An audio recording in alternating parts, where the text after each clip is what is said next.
بسم اللہ الرحمن الرحیم۔ السلام علیکم، میں سید فیاض حسین آپ تمام کی خدمت میں یام شیعہ اسلامک ٹی وی چینل کی جانب سے حاضر ہوا ہوں، اور ناظرین آپ کی خدمت میں ولادت باسعادت سرور کائنات حضرت محمد مصطفیٰ صلی اللہ علیہ وسلم اور امام جعفر صادق علیہ السلام کی ہمارے یام شیعہ اسلامک ٹی وی چینل کی جانب سے پروپریٹر ہاشم علی مرزا و سعادت علی خان اور تمام یونٹ کی جانب سے، خادم کی جانب سے بھی اس پرزور ولادت کی مبارکباد آپ ناظرین کی خدمت میں پیش کرتا ہوں، اور بالخصوص ولی عصر کی بارگاہ میں پیش کرتا ہوں، اور اسی کے ساتھ میں پروگرام کا آغاز کرتا ہوں بسلسلے ولادت امام جعفر صادق علیہ السلام۔ اس وقت میرے ساتھ موجود ہے مولانا سید افسر حسین مشہدی صاحب قبلہ۔ میں قبلہ و کعبہ سے معروضہ کرتا ہوں کہ ناظرین کی خدمت میں چھٹے امام کے فضائل اور ان کی تعلیمات سے آپ ناظرین کو واقف کروائیں۔ قبلہ و کعبہ، بسم اللہ۔ اعوذ باللہ من الشیطان الرجیم، بسم اللہ الرحمن الرحیم۔ الحمدللہ محمد رسول اللہ و آلہ آل اللہ و اعدائہم لعنت اللہ، اما بعد فقد قال اللہ تبارک و تعالی فی محکم کتابہ المجید وہو اصدق الصادقین۔ بسم اللہ الرحمن الرحیم۔ یا ایہا الذین آمنوا اتقوا اللہ وکونوا مع الصادقین۔ ناظرین السلام علیکم۔ سب سے پہلے آپ تمام کی خدمت میں اور بالخصوص امام زمانہ عجل اللہ فرجہ شریف کی خدمت میں اس بابرکت شب کی اور ان دونوں مولودین کی صادقین کی ولادت کی تبریک عرض کرتا ہوں تمام مومنین کی جانب سے، مومنین کی طرف سے امام زمانہ کی خدمت میں اور شہزادی کونین فاطمہ الزہرا سلام اللہ علیہا کی خدمت۔ ناظرین، یہ دین محمدیہ جو محمد مصطفیٰ نے اپنی 63 برس کی بڑی مشکلات بھری زندگی گزارتے ہوئے ہمیں جو زیور توحید سے آراستہ کیا، اس زیور توحید کو نکھارنے والے، اس میں چمک ڈالنے والے ائمہ اطہار ہیں، کیونکہ پیغمبر آج جن مولودین کی ولادت ہے، ایک شارع ہے، صاحب شریعت ہے، شریعت لانے والے ہے، وہ بھی صادق، اور جو شریعت بچانے والا آیا ہے وہ بھی صادق، دو صادقین کی ولادت ہے، اور اس سے سچی شب، اس سے سچا دن کائنات میں کوئی اور ہو ہی نہیں سکتا، اور اس سے بہترین دن کوئی اللہ کی نظر میں بھی نہیں ہو سکتا کہ جس میں اس کے دو صادقین ایک ہی روز ولادت ہوئی ہے، اس دنیا میں انہوں نے آنکھیں کھولی ہے۔ پیغمبر نے جتنی محنتیں کی، ان محنتوں کو ائمہ طاہرین نے محفوظ رکھا، اپنے خون کے ذریعے سے، کسی نے اپنے آپ کو زندان میں ڈال کے، کسی نے اپنے آپ کو میدان میں جھونک کے، امام حسین نے تمام اپنے رشتہ داروں کی قربانی دے کے اس دین میں نکھار لایا، اس دین کی جڑیں مضبوط کی جو پیغمبر اسلام لے کے آئے۔ اس کے بعد جو سب سے زیادہ مہم اس دین کے لیے کام کیا گیا ہے وہ امام محمد باقر اور امام جعفر صادق علیہ السلام نے کیا ہے۔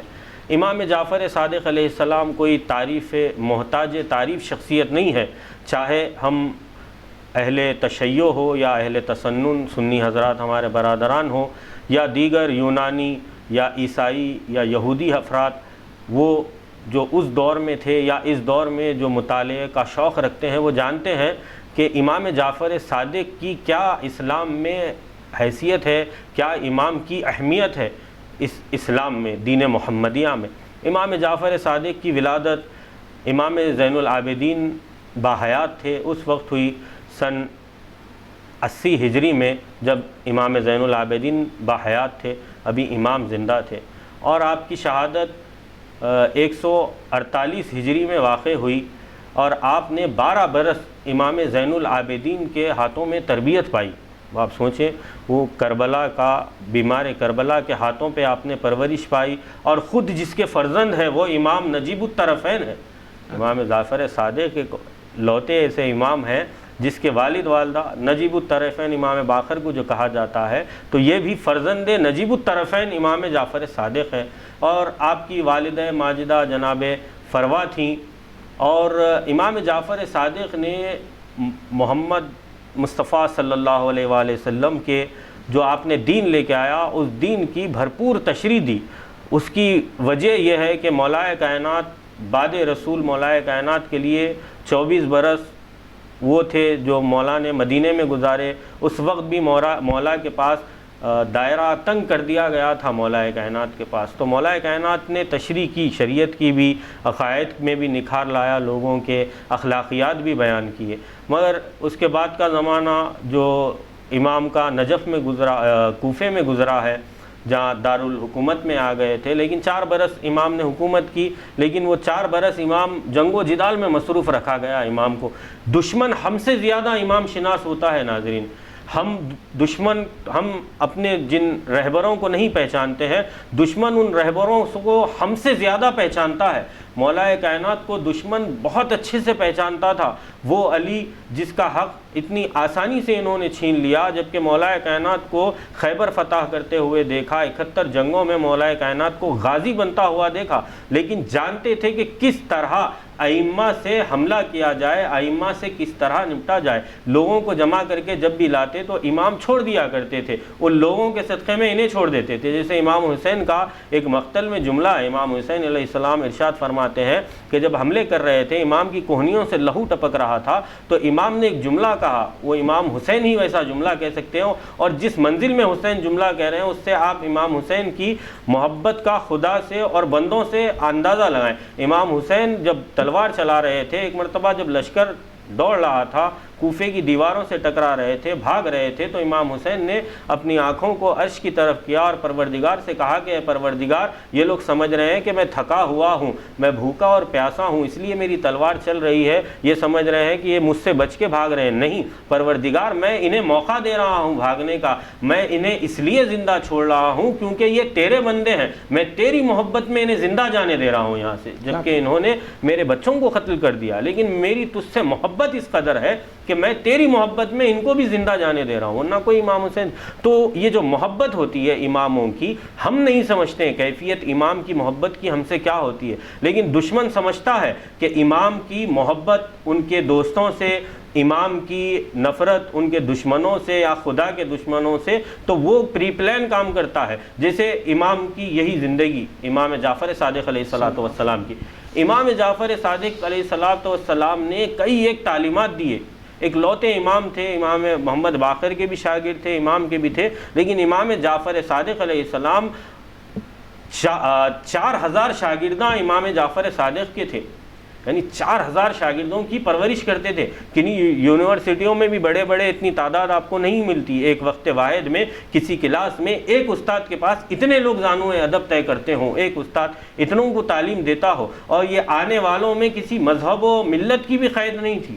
کیا کہیں، آنے والے شیعہ بھی تھے، آنے والے سنی بھی تھے، جیسے حنفی مذہب کے ابو حنیفہ نعمان یہ امام کے شاگرد، انس بن ثابت یہ امام کے شاگرد، روم سے آنے والے امام کے شاگرد، یونان سے آنے والے فلسفی، مسیحی، عیسائی، یہودی، تمام کو امام جب کبھی آتے اپنی شاگردی میں تعلیم دیتے تھے، انہیں بتاتے تھے، ان کے مذہب کے اعتبار سے دین ان کے اندر، دین اسلام ان کے اندر شامل کرتے تھے۔ یہ امام کا کمال تھا، یہ کل کمال تھا، یہ ہنر تھا۔ اولاد فاطمہ میں ہی یہ ہنر تھا، اولاد فاطمہ ہی ایسا کر سکتی تھی کہ ان کے مذہب سے دلیل دے کے اپنے مذہب تک لے کے آ جانا۔ ہم کیا کرتے ہیں، اپنے مذہب کو لانے کے لیے اپنے ہی مذہب کی دلیل دیتے ہیں۔ اب کسی آپ یہودی کو یا عیسائی کو مسلمان کریں گے تو آپ اسے قرآن مجید کی آیت نہیں سنا سکتے، کیونکہ وہ مانتا ہی نہیں ہے قرآن کو، تو آپ کیسے اسے قرآن سے اسلام ثابت کریں گے؟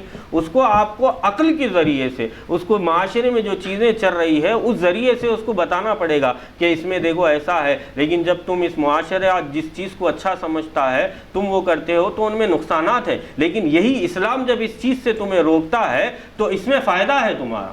تو اب تم بتاؤ کہ یہ مذاہب صحیح ہے یا ہمارا مذہب صحیح ہے۔ جب وہ مذہب کو ایکسیپٹ کرے گا تو پھر وہ قرآن مجید کی بھی تعظیم کرے گا، وہ معصومین کی احادیث کی بھی تعظیم کرے گا، وہ دیگر ائمہ سے منسوب جو چیزیں ہیں، جو تبرکات ہیں، ان کی بھی اس کی نظر میں اہمیت ہوگی۔ ہم کیا کہتے ہیں، ان کی اہمیت پہلے اس کو کروانا چاہتے ہیں، جبکہ ہمیں کرنا یہ ہے کہ پہلے اسے مسلمان بنانا ہے۔ پہلے انسان کے اندر ایمان آئے گا، معرفت آئے گی، تبھی تو اس کے اندر جو ہے سو پہچان بڑھے گی، تبرکات کی عظمت وہ پہچانے گا، ان کی عزت کرے گا، ان کی تعظیم کرے گا۔ جب تک کہ جس کا وہ تبرک ہے وہ اس کو ہی نہیں سمجھا، ہم اسے تبرک کے بارے میں نہیں سمجھا سکتے، یہ مشکل ہو جاتی۔ ہم کہتے ہیں کہ وہ ہماری مقدس چیز کو ارے انہوں نے توہین نہیں، پہلے آپ جس کی وجہ سے وہ چیز مقدس ہوئی ہے اس کو تو اس کے ذہن میں، اس کے دل میں اتار دیجئے، پھر اس کی مقدسات اس پہ آتی۔ تو قرآن یہ محمد و آل محمد کا معجزہ ہے کہ جس مذہب والے کو وہ آتا خدمت میں تو امام اسی کے مذہب کے ذریعے سے بتاتے، جیسے امام جعفر صادق کے شاگردوں میں امام بیٹھے ہوئے ہیں، امام شاگردوں میں بیٹھے ہوئے کافی تعداد میں امام کے شاگرد ہیں، ایک جاہل عرب آیا، جاہل تھا، کچھ بھی نہیں جانتا تھا، اس نے امام سے سوال کیا، امام یہ بتائیے میں نے سنا ہے کہ اللہ ہر چیز پہ قادر ہے۔ تو امام نے فرمایا کہ ہاں پروردگار ہر چیز پہ قادر ہے۔ تو اس نے کہا کیا اللہ اس چیز پہ قادر ہے کہ ایک انڈے کے اندر ساری کائنات کو سمو دے؟ اللہ اس چیز پہ قادر ہے؟ تو اسے امام نے جواب دیا ہاں اللہ اس چیز پہ قادر ہے کہ ایک انڈے کے اندر کائنات کو سمو لے۔ اس کی مثال ایسی ہے جیسے تیری آنکھ کی پتلی، ایک چھوٹی سی سفیدی چھوٹا سا انڈا تیری آنکھ کو بنایا، اس میں ایک باریک سا نقطہ رکھا ہے، اس نقطے سے تو جو ہے سو ایک شہر کو، ایک ملک کو اگر اونچے مقام پہ چلے گیا تو پورے کے پورے شہر کو اپنی نگاہوں میں لے سکتا ہے۔ تو جب مخلوق میں اتنی قوت ہے تو اس کے بنانے والے خالق میں بھی اتنی قوت ہے کہ وہ ایک انڈے کے اندر ساری کائنات کو سمو دے۔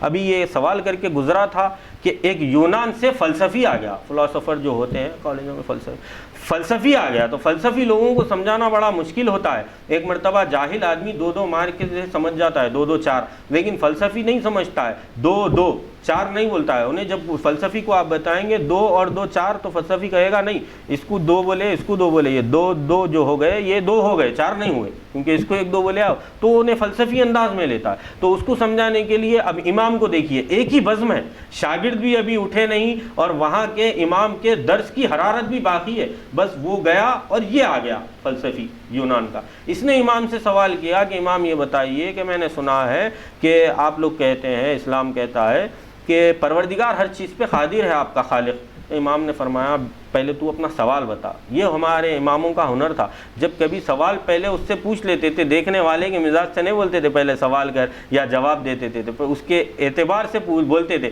یا سوال کر، یعنی تو بعض مرتبہ آپ نے دیکھا ہوگا خود امام نے سوال سے پہلے جواب دے دیتے تھے، جانتے تھے۔ تو یہ عالم غیب، علم غیب کے واقف تھے۔ تو امام نے کہا کہ پہلے تو اپنا سوال کر، میں پھر تجھے جواب دیتا ہوں۔ تو اس نے سوال کیا، میرا سوال یہ ہے کیا اللہ اس چیز پہ قادر ہے کہ ایک سوئی کے سوراخ میں سے اونٹ کو گزار دے، نہ سوئی کا سوراخ چھوٹا ہو نہ اونٹ بڑا ہو؟ سوال اب سارے شاگرد جو اس جاہل کو امام نے جواب دیا تھا انڈے کا، اب سارے تو وہی سوچ رہے ہیں امام کہیں گے کہ ہاں اللہ اس چیز پہ قادر ہے۔ تو اللہ نے کہا نہیں، اللہ کبھی بھی وہ کام نہیں انجام دیتا ہے جو انسان کی عقل میں نہیں آتا۔ عقل میں آنے والی چیز ہی کو اللہ نے نظام میں خلقت بنا کے پیش کیا ہے، جو عقل میں نہیں آتا ہے اسے معجزہ کہتے ہیں۔ تو اللہ ہر جگہ تو معجزہ دکھائے گا نہیں کسی کے بھی لیے۔ تو امام نے فرمایا کہ اللہ اس چیز پہ قادر نہیں ہے کہ ایک اونٹ کو کسی سوئی کے سوراخ سے گزار دے، نہ وہ سوراخ چھوٹا ہو نہ وہ اونٹ چھوٹا ہو نہ سوراخ بڑا ہو، اس لیے کہ اسے عقل قبول نہیں کرتی، یہ عاقلین کے خلاف ہے، عاقلین کی فطرت جو اللہ نے عقل پہ بنائی ہے اس کے خلاف ہے۔ غیر ممکن ہے کہ سوراخ بھی جو ہے سو بڑا نہیں ہو رہا ہے، اونٹ بھی چھوٹا نہیں ہو رہا ہے اور وہ گزرتا چلا جا رہا ہے۔ بولے اللہ وہ کام انجام دیتا ہے جو انسان کی عقل میں سماتے ہیں، جس کو انسان سمجھ سکتا ہے، جس کو انسان اپنے ادراک میں لا سکتا ہے، اور جس چیز کو ادراک میں نہیں لائے گا تو وہ کام اللہ کے فوق العادہ ہوتے ہیں، انہیں معجزہ کہا جاتا ہے۔ اور معجزہ جو ہے سو غیر آدمی کا مانتا ہی نہیں ہے، تو معجزے کا تعلق ہے پھر ایمان سے، ایمان لا لے گا تو پھر شک نہیں کرے گا۔ لیکن جو آدمی ایمان ہی نہیں لگایا اس کو اگر آپ کہیں گے یہ معجزہ ہے تو انہیں تھوڑی مانے گا، اس کو معجزہ تو تب مانے گا جب ایمان لا لے، تو بات ختم ہو جاتی ہے۔ امام نے کہا کہ نہیں، پروردگار جو ہے سو کبھی ایسا کام اس انجام سرزد نہیں دیتا ہے جو انسان کی عقل میں نہیں آتا۔ وہ عقل کے مطابق انسان کے اس نے کام رکھے ہیں، اور کاموں کے مطابق اللہ نے عقل بنائی ہے انسان کی۔ اس لیے محمد مصطفیٰ نے کہا انا عقل الاول، میں عقل اول ہوں۔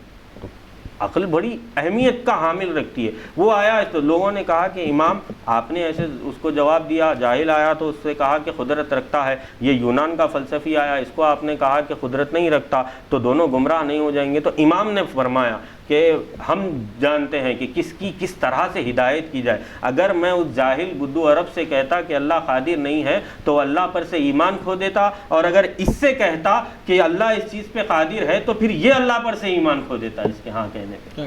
تو یہ جب امام نے جواب دیا تو وہ وہاں امام کے ہاتھ پہ مسلمان ہو گیا, ایمان لا لیا. بولا کہ جس کا بندہ, جس کا بھیجا ہوا نبی کا وسیع اس قدر علم کا مالک ہو, وہی اسلام سب سے اچھا ہے. جو عقل کے مطابق چلتا ہے, خلاف عقل کوئی بھی قبول نہیں کرتا. امام نے اسے مسلمان مانا. تو یہ امام کی تعلیمات ہے. امام نے جو زندگی اپنی گزاری ہے اس میں کئی ایک تعلیمات ہمارے لیے دیے ہیں. ناظرین, یہ جو امام جعفر کی زندگی ہے, بہت امام کی زندگی سب سے بہترین زندگی. اگر انسان اپنے زندگی کو بہتر کرنا چاہتا ہے تو سب سے اچھی نمونہ عمل امام جعفر صادق کی زندگی ہے. بہت ساری چیزیں ہیں لیکن وقت کی کمی کی بنا پہ میں 2-3 عرض کروں گا. سب سے پہلے امام کا اپنے محبوں کا, اپنے چاہنے والوں کا احترام. اب آپ دیکھیں کہ کس قدر ائمہ طاہرین ہمارا احترام کرتے تھے, کس طرح ائمہ ہمارا احترام کرتے تھے, ہماری تعظیم کرتے تھے, ہماری عزت کرتے تھے.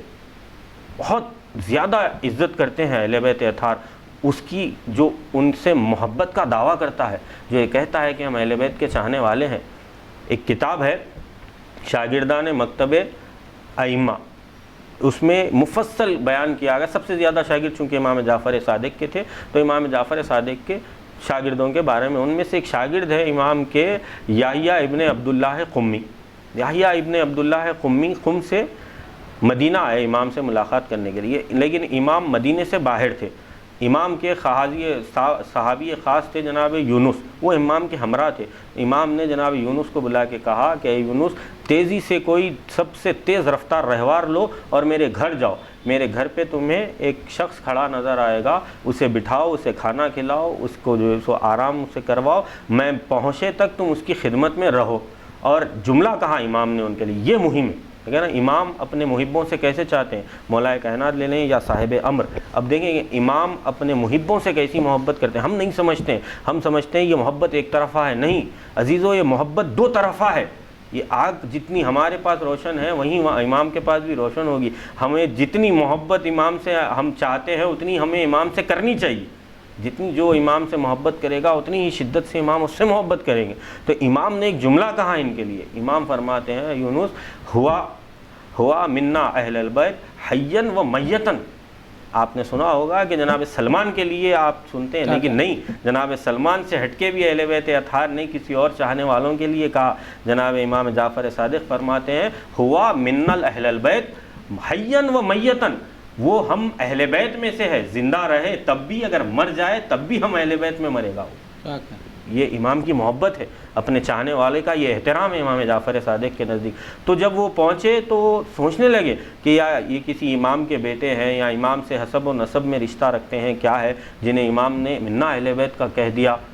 امام آئے, جب امام آئے تو یہ بڑے بے چین تھے. ان کا یہ شکل امام نے دیکھی, ان کی صورت دیکھی تو امام سمجھ گئے. امام نے کہا کیا تم ابھی بھی وہ منا اہل بیت کے بارے میں ہی سوچ رہے ہو؟ تو جناب یونس نے کہا کہ یبن رسول اللہ, میری جان آپ پہ قربان, میرے ماں باپ آپ پہ قربان, میں بالکل یہی سوچ رہا تھا. تو امام نے فرمایا کہ جو بھی ہم سے محبت کرتا ہے ہم بھی اس سے اسی طرح محبت کرتے ہیں جس طرح وہ ہم سے محبت کرتا ہے. وہ ہمارے میں شامل ہوگا جو ہم سے محبت کرے گا. اور یہ یحییٰ ابن عبداللہ قمی یہ ہم سے شدید محبت کرنے والا ہے, اس لیے میں نے اسے کہا کہ یہ ہم اہل بیت میں اتنی شدید محبت کرتا ہے, اگر زندگی گزارے گا تب بھی ہماری محبت میں گزارے گا, اگر اسے موت کوئی دے گا تو وہ بھی ہماری محبت میں ہی قبول کرے گا. یہ ہم سے تو امام نے اسے منا اہل بیت کہا. اور ایک امام کے جو صحابی جناب عبداللہ ابن یافور, عبداللہ ابن یافور کے لیے بھی امام نے ہوا منا اہل البیت کہا, اور لیکن اس کے بعد اور بھی جملے اضافی کیے ان کے لیے. عبداللہ ابن یافور, 2 صحابی بیک وقت تھے یا کچھ وقفہ گزرا دونوں میں؟ نہیں, دونوں صحابی ایک ہی وقت کے, لیکن ساتھ نہیں تھے. یہ جو ہے سو خم کے تھے لیکن چاہنے والے تھے. یہ جو دوسرے میں کہہ رہا ہوں عبداللہ ابن یافور, یہ امام کے ساتھ ہے, ہمراہ, وہ لوگ جو امام سے روایتیں نقل کی ہے, جنہوں نے پوری زندگی حیات جو ظاہری امام کی گزری, چھٹے امام جعفر صادق, پوری مدینے میں ہی گزری؟ ہاں امام کی پوری مدینے میں گزری، لیکن امام نے منصور دوانقی روایتوں میں ہے کہ ایک مدت طولانی کہتے ہیں کچھ لوگ، مدت طولانی کو لوگ تعبیر دیتے ہیں، کچھ کہتے ہیں کہ نہیں 1 سال، کچھ کہتے ہیں 1.5 سال امام کوفے میں ہیرا نام کی ایک جگہ پہ تھے۔ وہیں سے منصور دوانقی کے جو 2-3 واقعات ہیں دربار میں منصور، آپ نے سوال کیا تو میں بتا دوں کہ منصور دوانقی بڑا ظالم تھا، منصور سے خدا اس پہ لعنت کرے، اشد العذاب۔ تو منصور دوانقی نے امام 1.5 سال تک، کچھ کہتے ہیں 1 سال تک کوفے میں امام نے زندگی ایک مدت گزاری ہے۔ تو امام کو وہاں سے طلب کیا، ایک نے امام کی، کس وجہ سے یہاں سے ہجرت کر کے کوفہ گئے امام تعلیم دینے جاتے تھے، امام شاگردوں کی پرورش کے لیے جاتے تھے، تو سفر بھی کیا کرتے تھے، مومنین کے حال چال معلوم کرنے کے لیے جاتے تھے، یا ہو سکتا ہے امیر کائنات کی زیارت، چونکہ مسجد کوفہ کی بڑی فضیلت تھی، مسجد کوفہ میں نماز مولا کائنات کی خبر کا نشان بتایا گیا۔ دوسرے آپ اکثر روایتیں جو مسجد کوفہ، سیلا، حنانہ کی جو ہے نا، تو کچھ روایتوں میں سب سے زیادہ روایتیں امام جعفر صادق کی ہے، جیسے ہم مسجد کوفہ میں جاتے ہیں مقام امام جعفر صادق پہ نماز پڑھتے ہیں، تو مسجد سیلا میں مقام امام جعفر صادق ہے۔ اسی طرح مسجد کوفہ کے لیے کہا گیا ہے کہ اگر کوئی مسجد کوفہ کی فضیلت جان لیں کہ کیا ہے، تو اس طرح رینگتے ہوئے، جو جیسے ایک بچہ شیرخوار جس طرح اپنی کوہنیوں کے بل رینگتا ہے، اتنے ویسے رینگتے ہوئے نمازیں پڑھے گا آدمی مسجد کو، یہ امام جعفر۔ تو یہ عبادت کے تو امام 1.5 سال مارے۔ منصور دوانقی نے ایک مرتبہ ان کو طلب کیا، ایک نے شکایت کی کہ یہاں یہ جو محمد باقر کا بیٹا جو جعفر صادق آیا ہے، وہ ہتھیار جمع کر رہے ہیں، انقلاب برپا کرنے کی کوشش کر رہے ہیں، حکومت کے خلاف جو ہے سو مہم تیار کریں۔ ایک نے شکایت کی تو اس نے دربار میں بلا لیا، اور عالم یہ رکھا کہ امام کو جو باہر کا لباس پہنتے تھے، امام جس لباس میں باہر نکلتے وہ تک پہننے کی مہلت نہیں دی اس نے، اور ظالم تھا، بولے لے آؤ، تو گھر کے ہی کپڑوں میں امام کو دربار میں لیا۔ تو اس نے آیا تو منصور دوانقی نے پوچھا کہ آپ ہمارے خلاف مہم کر رہے ہیں، آپ لوگوں کو جمع کر رہے ہیں، آپ ہتھیار جمع کر رہے ہیں؟ تو امام نے فرمایا کہ نہیں، میرا ایسا کوئی ارادہ نہیں کہ میں کسی حکومت کے خلاف جنگ کروں یا جنگ کے لیے تیار کروں لوگوں کو۔ تو اس سے جس نے بھی کہا جھوٹ کہا، بولے تو پھر اس کو بلایا گیا جس نے کہا، تو امام نے اس سے پوچھا کہ کیا بتا میں نے ایسی کچھ کی ہے؟ بولے تو ہاں کی ہے، اللہ کی قسم کھا رہا تھا۔ تو امام نے کہا نہیں، تو اللہ کی قسم مت کھا، رسول اللہ کی قسم مت کھا، تو الگ طرح سے قسم کھا، تو کہے کہ میں اپنے ہول سے ہم کہتے ہیں کہ لا حول ولا قوت الا باللہ، کوئی ہول نہیں ہے اللہ کے علاوہ، کوئی قدرت نہیں ہے اللہ کے علاوہ، تو اللہ کے ہول سے نکل کے اپنے ہول کی قسم کھا، بولے اللہ کی قسم مت کھا۔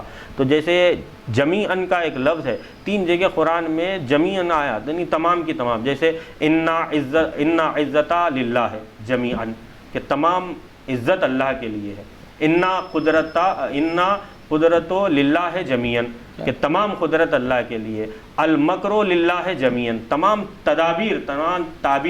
تدبیریں اللہ کے لیے، یہ جمیعاً کا۔ تو کہا کہ یہ ہال پورا اللہ کے لیے، تو اللہ کی قسمیں مت کھا، تو ایسی قسم کھا۔ امام نے جب اس سے کہا کہ ایسی قسم کھا، اور امام نے کہا اگر تو جھوٹا ہے تو یقیناً یہاں اسی مقام پہ تو واصل جہنم ہو جائے گا۔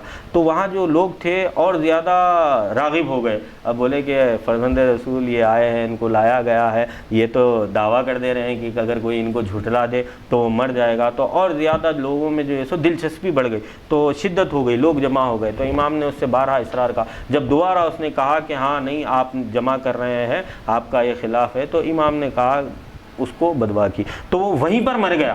تو یہ بھی لوگوں نے دیکھا۔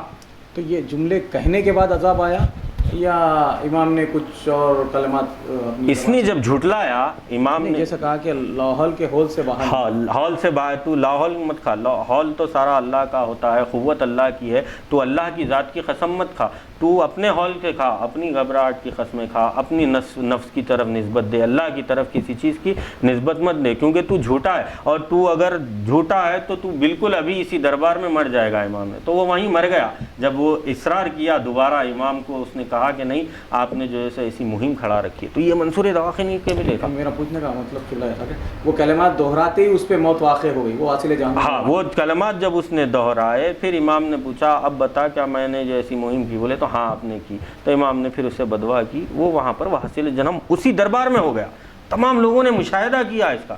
اسی وقت گر پڑا ہاں دربار میں اسی وقت جو ہے سو گر پڑا, اس کی موت واقع ہو گئی وہاں پر. منصور دوانقی بھی دیکھ رہا تھا, اس کے وزیر ایک جناب ربی تھے, وہ گھبرا رہے تھے. اب چاہنے والے ہوئے نہیں ہوئے, لیکن جیسے ہی امام کو لایا گیا تو ایک مرتبہ کے لیے وہ گھبرائے کہ بھئی کہیں یہاں فرزند رسول کو منصور دوانقی قتل نہ کر دے. تو یہ بھی ایک طرح کی محبت ہوتی ہے کہ اب امام کو جو ہے سو کسی لمحے میں ان کی خیر خواہی چاہ رہے ہیں.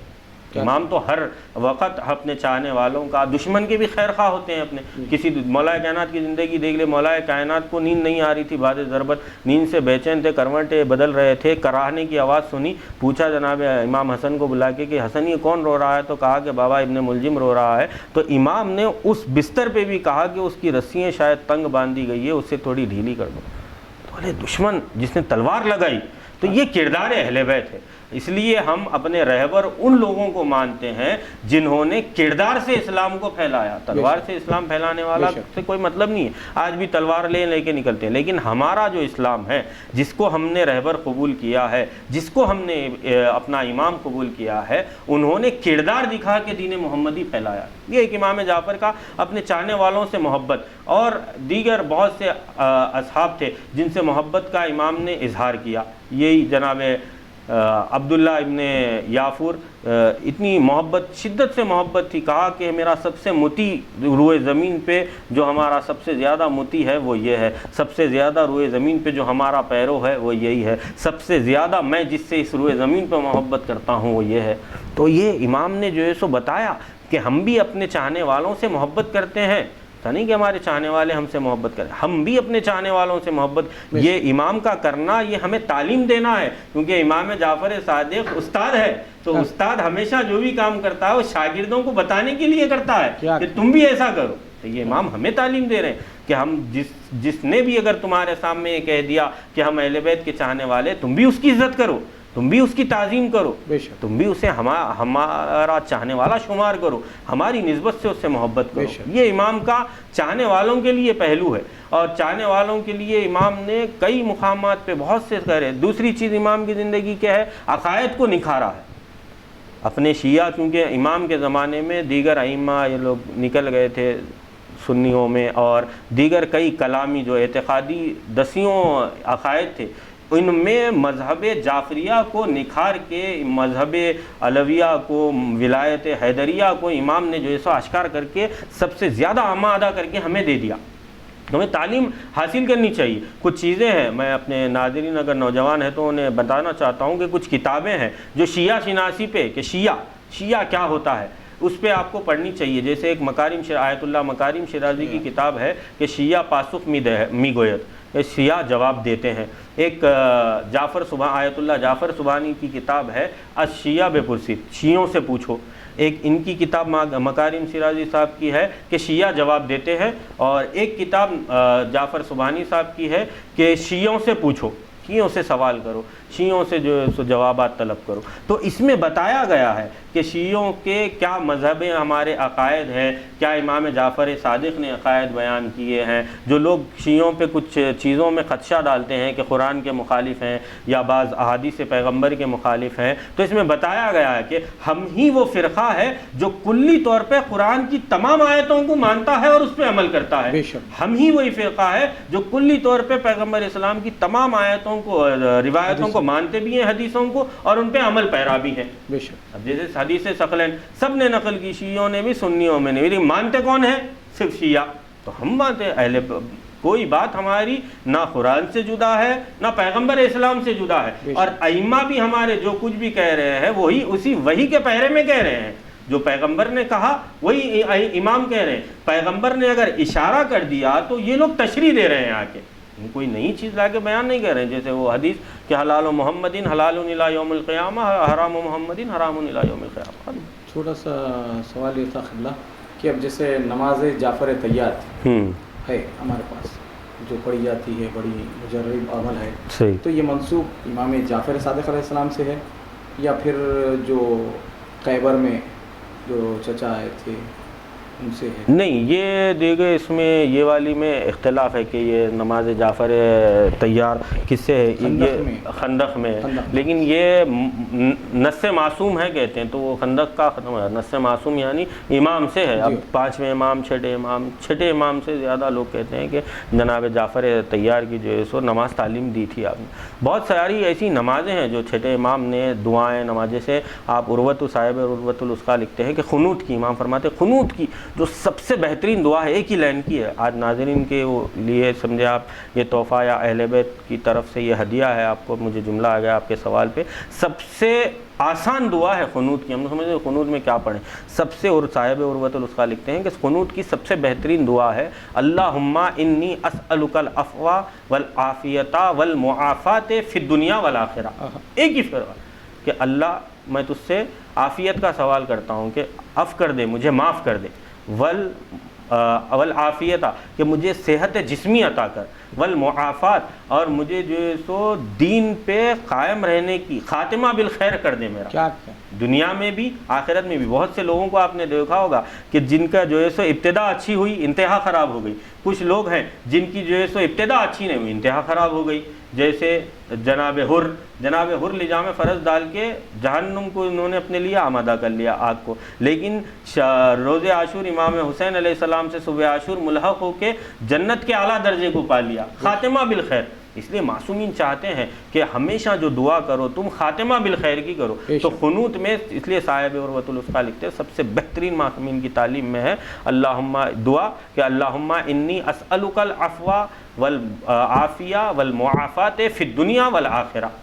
یہ سب سے زیادہ جو قنوت کی فضیلت رکھتی ہے دعا کی، یہ دعا ہے، یہ معصومین کی تعلیم۔ تو یہ تو ہمارا جو سوال تھا وہ ختم ہو گیا کہ یہ معصومین نے تعلیم دی ہے۔ امام جعفر صادق علیہ السلام کی جو نماز جعفر طیار ہے وہ 6 امام سے ہی منسوخ ہے۔ بالکل، اب وہ اختلاف روایت اس میں ہے، کیونکہ جناب عبداللہ کے والد تھے، ہاں جناب جعفر طیار، تو ان سے نہیں ہے منسوخ، نہیں ان سے منسوب نہیں ہے، یہ امام نے تعلیم دی ہے۔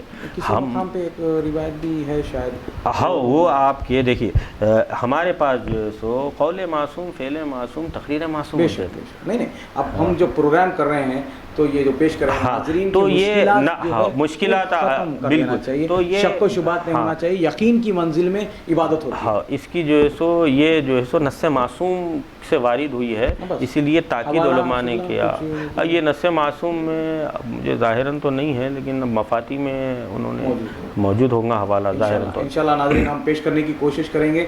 تو ہم ہمیشہ کوشش یہ کرتے ہیں کہ اب جیسے آج امام جعفر صادق علیہ السلام کی ولادت کے سلسلے میں یہ پروگرام نشر کیا جا رہا تھا اور نشر کر رہے ہیں، اور اسی طرح سے ہم فضائل 6 امام بیان کر رہے تھے، اور حالات زندگی اور تعلیمات کیسے امام نے انسانیت کے لیے کیسے درس دیا، اور شیعوں کے لیے کیسا تحفظ کیا، اور ان کے لیے کتنی محبت۔ ہم سے بے شک وہ ہمارے امام ہیں تو وہ ہم سے زیادہ محبت کرتے ہیں، ہم صرف دعویٰ کرتے ہیں، وہ حقیقی محبت وہیں سے ہوتی ہے۔ تو ہم قبلہ کے ممنون و مشکور ہیں، اور میں دعا گو ہوں، اور آپ بھی دعا فرمائیں قبلہ کہ ہم تمام ناظرین کی خدمت میں، پہلے ہی میں عرض کر چکا ہوں، ہمارے جو وقت کے امام ہیں ان کی خدمت میں اور شہزادی کونین کی خدمت میں، آپ تمام ناظرین کی جانب سے شیعان حیدر کرار اور ماتمدار آزادار مومن و مومنات محبان اہل بیت، اور بالخصوص جام شیعہ اسلامک ٹی وی چینل کے بانی ہاشم مرزا اور ڈائریکٹر سعادت علی خان